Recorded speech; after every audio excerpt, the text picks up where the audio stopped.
Here we are.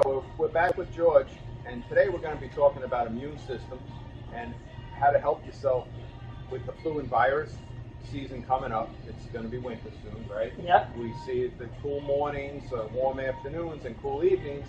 That's when you find that you start getting the sniffles and you're not feeling too good. So today we're going to talk about how we can combat all of that and build up our immune system so that we don't have to worry about catching those common colds and flus, and how, I know, again, it probably all relates back to, what we eat, how we eat, diet, and proper nutrition.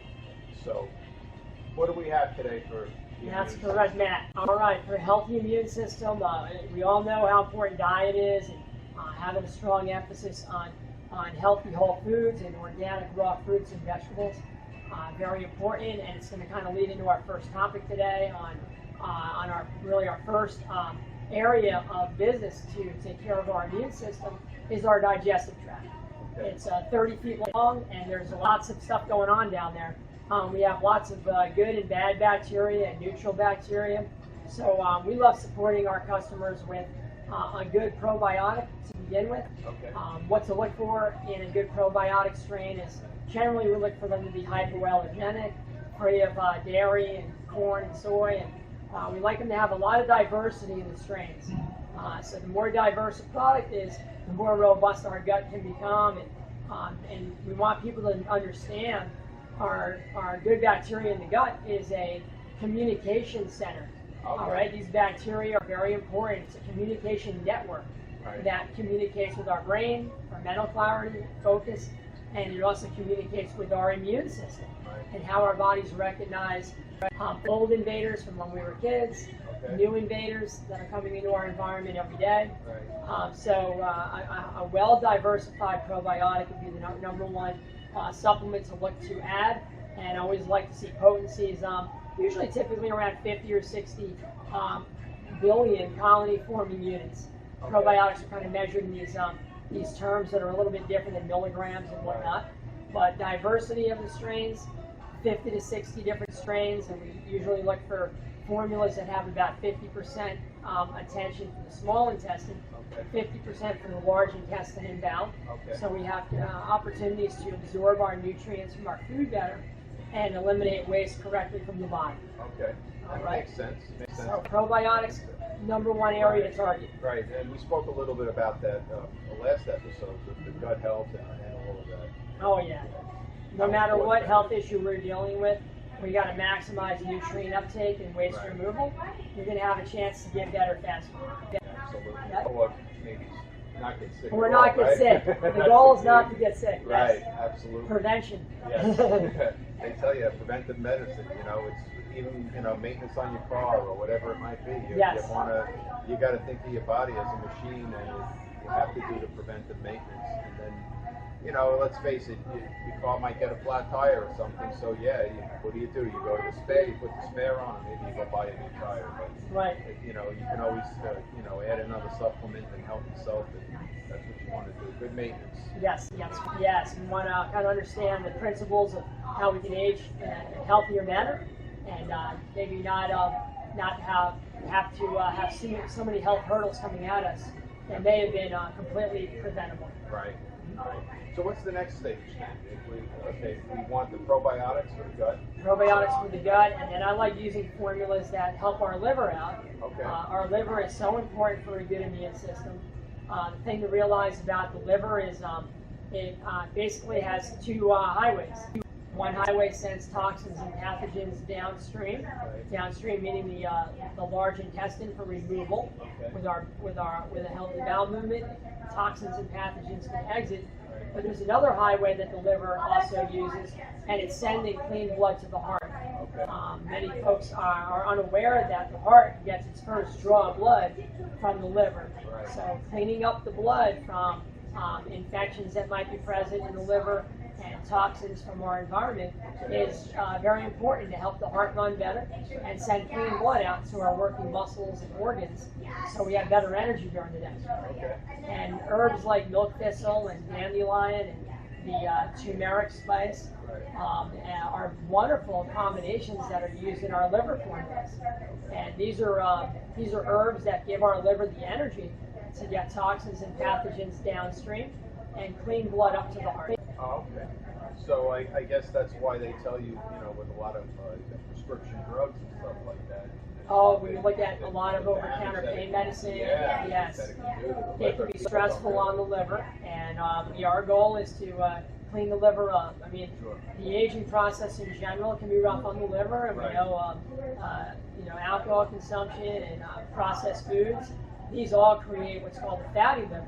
Okay. And when the liver starts to gain excess inflammation, we want to look at what we can do to maybe offset that. Right. So from using herbal preparations like we've been discussing is a Sure. great way to energize the liver, and then elevating certain liver-loving foods. People may not have heard of dragon fruit. It's usually sold in a frozen area, but it loves your liver. So do apples. Right. So people want to have an apple every day or sporting out That's liver. the reason they say an apple would take you to the doctor. That is correct. And asparagus at night. Yeah. All right, these are all great ways to. I've heard asparagus has a lot of good benefits. It does, liver and kidney function, and when you dislodge fats from the liver, it's taking a lot of stress off from the aging process. So liver is a kind of our built-in immune system in a way. Okay. So now you're not allowing a lot of chronic toxins or pathogens that are residing in the liver to back up into the blood. Okay. All right. So then I guess the next part of after the liver, there's a third part. Third part that we always look at is a well-balanced micronutrient supplement that'll carry some vitamin D presence. Right. I think depending on people's blood levels out there, they might need to increase their D. We see that a lot in New Jersey. That's vitamin D3. D3, folks. Okay. Yeah, so when the D3 is elevated, you want to see it come up to about 50 on your blood test. Okay. Even though reference ranges are 33 to 100. Okay. We want to shoot for that 50 to 100 range on the vitamin D. A good buffered or esterified vitamin C should be in your micronutrient. A little additional C on the side is always helpful. Right. And the mineral zinc, trace mineral zinc, plays such a vital role in a healthy immune response. Zinc occupies this the cellular space that crowds out viruses from getting in, or unfriendly bacteria. Oh, very good. Okay. Yeah. So then that's all going to help you got the gut, the liver, and then there's another part. The micronutrients, and then one of my favorite supplements to recommend for a good, healthy immune system has to do with mushrooms. Okay. And using a good quality mushroom supplement, one that's hot water extracted, standardizing the potency according to the clinical research, will help our bodies react better to old pathogens, which are bacteria or viruses, or new invaders that are coming at us. So using these different types of mushrooms like Coriolis, Maitake, Reishi, some of our viewers might be familiar with some of these names. Chaga is another great one that's out there. Okay. You'll see them a lot in helping people prevent some of the autoimmune diseases that are out there, like fibromyalgia, rheumatoid arthritis, even lupus and MS and Hashimoto's. These are all different labels of autoimmune. These mushrooms are wonderful to help the body react to these pathogens that are causing these autoimmune disorders. And for our healthy folks who are in good condition, it's a great product to add in just to stay well and keep inflammation down. We make inflammation from two ways, other than an accident. Toxins, heavy metals in the environment, air pollution. You got the herbicides and pesticides. These are all toxins. And then you got your pathogens, which are unfriendly bacteria or viruses that we're trying to help lower in our bodies. Okay. The other thing I wanted to bring up with the mushrooms, a lot of people think now, let's run down to the local supermarket and pick up a package of mushrooms. Because George was saying mushrooms, they'll help me. But it's not that package of mushrooms that you want. Well, that's good to throw in an omelet or whatever you want to do, but you want all of those mushrooms, the Coriolis and the shiitake and all that. You want it all in one place, and you want it clean and you want it processed correctly with the hot water, so that this way it's more beneficial. Yes, they extract through hot water extraction methods, and usually, typically, the most effective way to grow mushrooms are, you'll see wood grown. They're grown actually on wood. It's one of the most medicinal ways to capture the properties of the mushrooms that the clinical studies are suggesting they're good for, whether it's to fight an infection or to help keep a person well in a preventative area against common colds and flus and these myriad of autoimmune labels that seem to be pretty prevalent in society today. Right. And it's basically a couple of capsules a day as opposed always to on bushels. an empty stomach. So. Right. And instead yes. of these bushels of mushrooms. With mushrooms, we always suggest taking them 20 minutes before you eat. Oh, wow. Okay. Or 2 hours after you eat. All right. And for prevention, typically 1 to 2 capsule dose a day is plenty. Someone is dealing with an autoimmune illness or trying to get well, typically they might take 2 twice a day. Okay.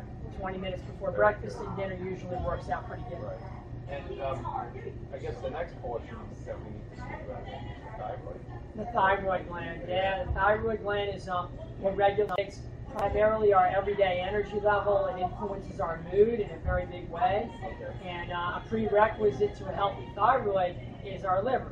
So it always comes down to that yes. filter, right? Yep. But optimizing thyroid health is very important. Having key ingredients like tyrosine is very effective, and iodine in the right form at building up our thyroid hormone. And these are nutrients that'll never make the thyroid go hyper, but simply convert what's called T4 to T3. When we're converting our thyroid hormone correctly, our body's stress levels come down. In other words, the stress hormones come down that are made by your adrenal glands. Okay. So thyroid and adrenals work together, kind of like 2 horses pulling a wagon through life, and we're the wagon. So when we have a good functioning thyroid and adrenal system, we're going to have better daytime energy. We're going to sleep better at night. And I find a lot of folks coming in here with weak adrenals, and this translates into poor sleep quality. Okay. They might initiate sleep but wake up 2 or 3 hours into their sleep. Right. We hear this all the time, and that's a setup. That's really weak adrenals, and that's basically a situation where the thyroid's been already tired for a long time. Okay. So what do we do for that? we want to support the thyroid gland first, Right. and we like to use a product called ThyroSense, Okay. which is a really well balanced product to make thyroid hormone and convert it to T3. Oh, okay. And that translates into the energy that we want to flow with during the day. Very good. Very good. Such an important component of avoiding age-related fatigue, excessive amounts of stress and hormones building up. And we always try to reinforce how the thyroid gland and adrenal glands work together. Okay. And the thyroid is the horse that always gets tired first, and its buddy the adrenals picks up the slack. Sure. But it does so by throwing out cortisol and adrenaline, these stress hormones that create anxiety and panic attacks and fatigue and cause people to rely too much on caffeine. Right. So when we support these 2 engines, we're going to run better throughout the day. Okay. So a quick summary, and when we talk about this, it's about the gut, the liver, the thyroid, and the adrenals, and we supply that really important micronutrient foundation in a well-designed daily essential nutrient formula. Okay. So can that be accomplished with a multivitamin? Yes. Okay. Yeah, that can be accomplished with a multi. Because I know this, again, we go back to the different levels, you know. You can buy a car for $250,000 and you expect that to be top notch, nothing, you know, it's the best of the best. Or you can get something, you know, for maybe these days, probably the lowest should be about $40,000, right? But somewhere in between, there's all different levels. So you want to get closer to the top level.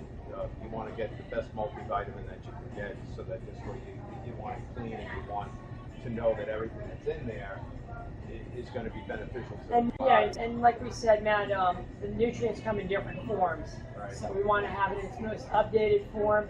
That's going to allow our body to assimilate it and allow the nutrient to carry out its job function. Sure. So whether it's a methylated B vitamin or a plant-based macro mineral or trace minerals that are coming from a water source, this is what we want to have, because that's the most effective way to improve our body's health response against the big four. Now, we always look to prevent, right? Right. You want to put yourself in a state of prevention, cancer, heart disease, diabetes, and you name the infections. Right. You always want the pre-maintenance. You don't want to have to be behind saying, okay, now I'm ill or I have an illness. I mean, let's face it, not everything is preventable, but if we can do our best to eat correctly, take the extra supplements, you know. It's about support. Yep. And trying to bring up some of our weaknesses. Excellent.